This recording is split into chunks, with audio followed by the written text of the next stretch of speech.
Most arguments for God's existence sound like arguments, loud, defensive, designed to win. But what if the strongest case for God isn't an argument at all? What if it's just observation? Let's slow down, turn off the noise, and look at three things that have been staring at us the entire time.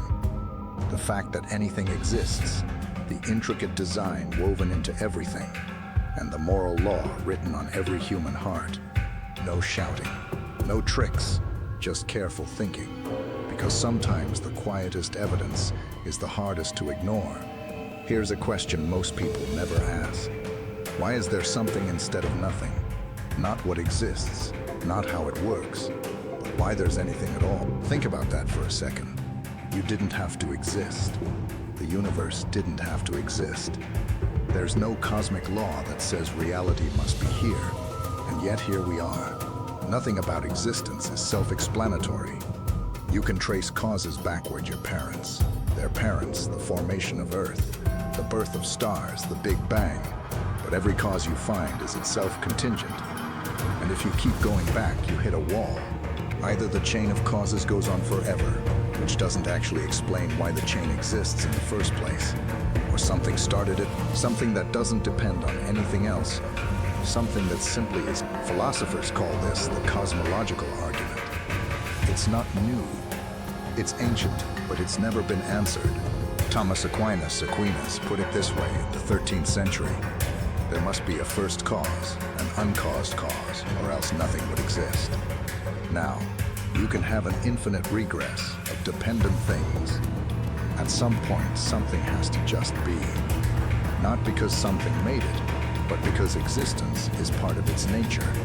That's what believers call God, not a cause within the universe, but the reason there's a universe at all. Now, some people say, well, maybe the universe itself is eternal. Maybe it's always been here. But modern cosmology does not support that. The Big Bang shows the universe had a beginning. Space-time, matter, energy. All of it came into existence roughly 13.8 billion years ago. Before that, there was no before time itself began. So the universe isn't self-existent, it's contingent. And here's the uncomfortable part, that something can be physical. It can be made of matter or energy, because matter and energy are part of what began. It has to be outside space and time. It has to be immaterial, timeless and powerful enough to bring everything into being. That starts to sound a lot like what ancient scriptures described. Not a cosmic accident, not a brute fact, but a mind, a will, a creator. You don't have to call it God, but you do have to explain why there's something instead of nothing. And every naturalistic answer eventually hits the same wall. It assumes existence without explaining it. The theistic answer is simpler. Existence comes from a being whose nature is to exist. A necessary being, one that doesn't need a cause because it is by definition the ground of all being. Let that sit for a moment. Everything you see, everything you touch, everything you are, it all points back to something that simply is, not because it was made, but because existence flows from it. That's not proof in the mathematical sense, but it's a signpost, a clue, a quiet whisper that reality didn't come from nothing. Now let's talk about order, because the universe isn't just here. It's structures, it's fine-tuned. It operates according to laws that are precise, elegant. And here's the strange part, knowable. Why? Why does the universe follow mathematical laws? Why can we predict the motion of planets, the behavior of atoms, the expansion of space itself? There's no reason it has to be that way.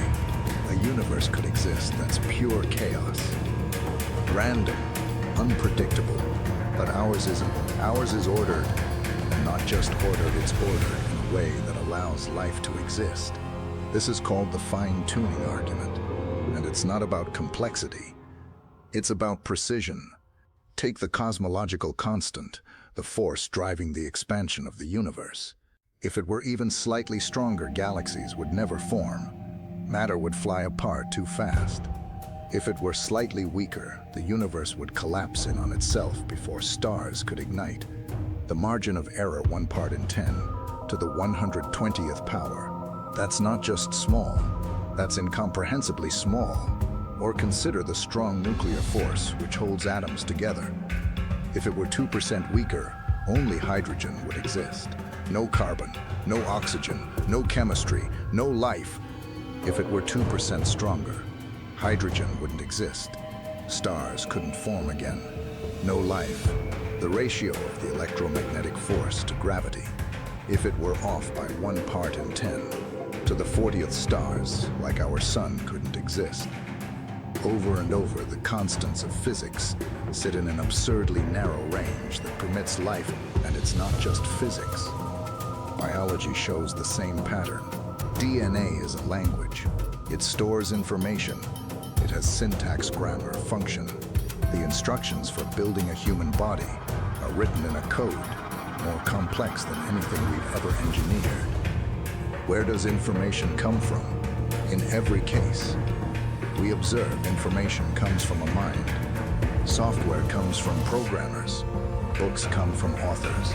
Blueprints come from architects. We've never seen information arise from purely physical processes. Not one, and yet the genetic code, which is unquestionably information, is supposed to have emerged by accident. That's not science. That's faith in randomness. Now some people say, well, maybe there are infinite universes, a multiverse, and we just happen to be in the one that works. But that doesn't solve the problem.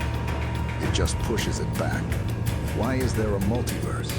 Why does it generate universes with different constants? What mechanism produces that? And why does that mechanism exist? You haven't escaped design. You've just multiplied the mystery. The simpler explanation, the one that fits what we actually observe, is that the universe was designed not by chance, not by necessity, but by intention, by a mind that wanted life to exist, by a creator who built the stage before the play began. And here's the thing, this isn't a God of the gaps argument. It's not about what we don't know. It's about what we do know. We know the universe is fine-tuned. We know information requires a source. We know order points to an order. That's not ignorance, that's inference. The same kind of reasoning we use every day. If you found a watch on a beach, you wouldn't assume the waves made it. You'd assume someone designed it. The universe is far more complex than a watch, and it's whispering the same truth. Now let's talk about something you feel every day, but rarely stop to explain. The sense that some things are wrong. Not just unpleasant, not just illegal, but wrong in a deeper sense, objectively, universally. You know this feeling. When you see a child abused, you don't just dislike it, you recognize it as evil. When you see someone sacrificed for a stranger, you don't just approve, you recognize it as good. This isn't preference. It's not cultural conditioning. It's something deeper. C.S. Lewis called it the moral law. And he argued it's one of the clearest signs that God exists. Here's why moral laws are different from physical laws. Gravity doesn't care if you obey it. It just is. But moral laws command, they tell you what you ought to do, even when you don't want to. Where does that ought come from?